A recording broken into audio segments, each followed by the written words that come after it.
सुवेग निराश होकर अयोध्या लौट आया। उसने बाहुबली का उत्तर सुनाया तो भरत एकदम उदास हो गए। सोचने लगे, बाहुबली को युद्ध में जीतना तो असंभव जैसा है, लेकिन उसे अविजित छोड़ने से भी मेरा चक्रवर्तीत्व खंडित ही रहेगा। क्या करूं और क्या ना करूं, कुछ समझ में नहीं आता। क्या करूं? उनके विचारों से द्वंद्व हो गया। एक तरफ महाबली बाहुबली सिंह की तरह दहाड़ रहा है, दूसरी तरफ चक्ररतन अड़ा खड़ा है।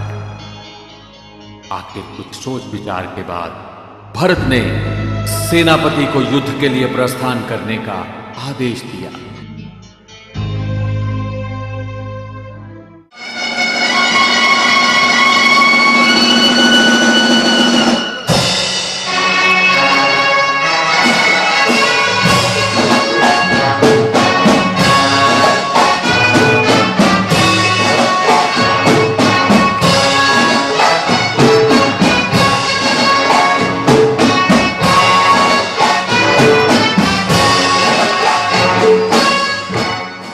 इधर बाहुबली को समाचार मिला तो वे भी अपनी सेना लेकर युद्ध क्षेत्र की तरफ चल दिए। युद्ध के मैदान में एक तरफ भरत अपनी विशाल चतुरंगी सेना के साथ हजारों हाथी घोड़े लाखों सैनिक लिए खड़े। बाहुबली अपनी विशाल सेना युद्ध के इस विशाल भयानक दृश्य को देखने आकाश में हजारों देवता एकत्र हो गए। परस्पर इन दो महाबली योद्धाओं में युद्ध किस लिए हो रहा है? आश्चर्य!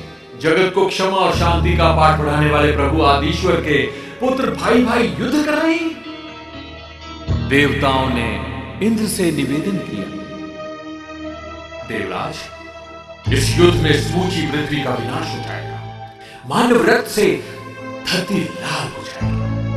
इन्हें कैसे भी समझाइए, महाविनाशकारी युद्ध को रोकिए, महाबली रोकिए। तब सैकड़ों देवताओं के साथ इंद्र चक्रवर्ती भरत और बाहुबली के पास गए और कहने लगे, हे ऋषभ नंदनो, आप इस विनाशकारी युद्ध से विरत हो जाइए। तब भरत ने देवताओं को अपनी विवशता समझाई। बाहुबली ने भी देवराज इंद्र से कहा, मैं भाई भरत से युद्ध नहीं चाहता, लेकिन परिस्थिति से विवश हूं। तब देवराज इंद्र ने प्रार्थना की, आप युद्ध को टाल नहीं सकते तो कम से कम अधम युद्ध तो मत कीजिए। उत्तम पुरुष हमेशा उत्तम युद्ध ही करते हैं। भयंकर नरसंहार से बचने के लिए वे दोनों ही परस्पर बल परीक्षण के लिए तैयार हो गए। भरत बाहुबली दोनों ही हाथियों से नीचे उतरे, शस्त्रास्त्र दूर रखे और युद्ध मैदान में आमने सामने आकर डट गए। पहले दृष्टि युद्ध हुआ। दोनों एक दूसरे को बिना पलक झपकाए लाल लाल आंखें किए घूरने लगे। संध्या होते होते भरत की पलकें झपक गई। दृष्टि युद्ध में बाहुबली विजयी। फिर बाघ युद्ध हुआ। भरत सिंहनाद करने लगे। ऐसा लग रहा था जैसे दिशाएं कांप रही हैं, पर्वत गूंज रहे हैं, सेना में भगदड़ मच गई।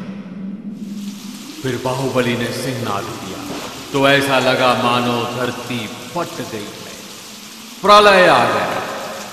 2-3 बार के सिंहनाद में ही भरत हार गए। फिर मल्ल युद्ध के लिए दोनों महाबली तैयार होकर एक दूसरे पर झपट पड़े। ऐसा लगने लगा जैसे दो महाकाय सर्प एक दूसरे से लिपटकर पछाड़ खा रहे हैं। फिर चपल बंदरों की भांति बार बार उछल रहे। अकस्मात बाहुबली ने भरत को अपने दोनों हाथों में पकड़कर गेंद की तरह ऊपर आकाश में उछाल दिया। आकाश में खड़े देवतागण भी इधर उधर भागने लगे। भरत को आकाश में उछलता देखकर एकदम बाहुबली का मन पलटा। अरे मैंने ये क्या किया? भरत मेरे ज्येष्ठ बंधु हैं, यदि इनका शरीर भूमि पर गिरकर चूर चूर हो गया तो। बाहुबली ने अपने दोनों हाथ छोली की तरह फैला दिए और गिरते हुए भरत को फूल की तरह ऊपर ही झेल लिया। भरत अपनी पराजय के खेद से और भी क्रोधित हो उठे। बाहुबली ने उनको शांत करते हुए कहा, हे महावीर, खेद खिन्न मत बनो। आप हारे नहीं हैं, मैं जीता नहीं। लीजिए, युद्ध चालू रखिए और अब मुष्टि युद्ध चालू कीजिए। क्रोध से उन्मत्त हुए भरत ने बाहुबली की छाती पर मुष्टि प्रहार किया।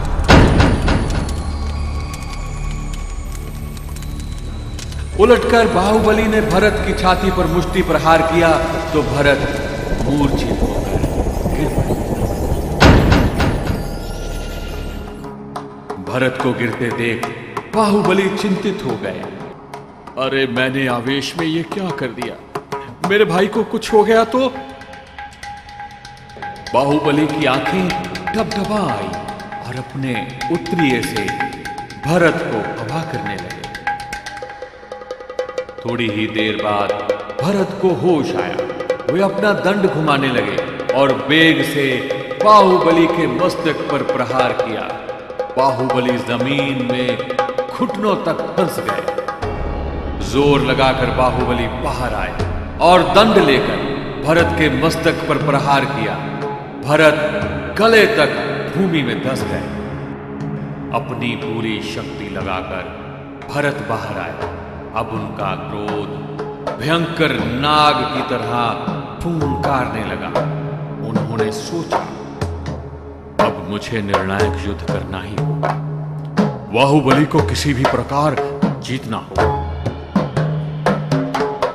और भरत ने हाथ ऊपर उठाकर उंगली पर चक्र को घुमाना चालू कर दिया। चक्र से अग्नि व स्फुलिंग निकलने लगे। पूरे वेग से चक्र को घुमाकर बाहुबली की तरफ फेंका। चक्र बाहुबली के पास आया और उनकी परिक्रमा करते हुए वापस भरत की उंगली पर आकर टिक गया।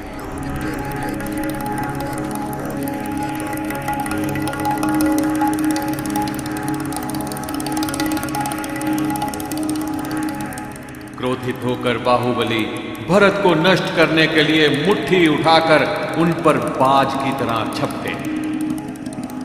आज मैं इसे जीवित नहीं छोड़ूंगा। किंतु ज्यों ही भरत के पास पहुंचे कि उनकी विचारधारा बदल गई।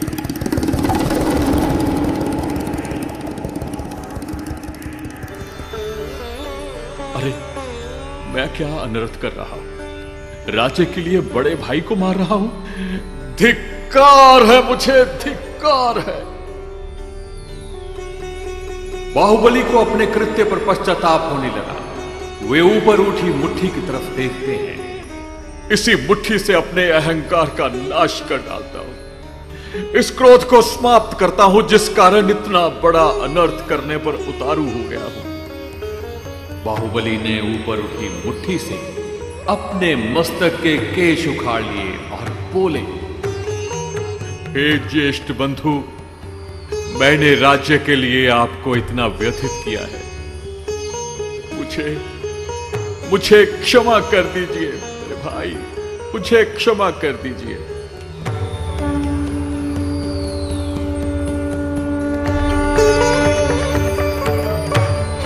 वहीं खड़े खड़े बाहुबली ने मुनि व्रत धारण कर लिया और कायोत्सर्ग मुद्रा लेकर प्रतिमा की तरह स्थिर हो गए। देवताओं ने पुष्प वर्षा। धन्य है क्षमावी बाहुबली, धन्य है। आपने बहुत ही उत्तम विचार किया। 3 लोक में आपका यश अमर रहेगा। यह विचित्र दृश्य देखकर भरत का अहंकार पानी पानी। वह नीचा मुख किए बाहुबली को प्रणाम करने लगे। हे भ्रात, आप धन्य हैं। हे महावीर, आप महान हैं। मैंने राज्य मद में ग्रस्त होकर आपको कष्ट दिए, मुझे क्षमा कर दीजिए।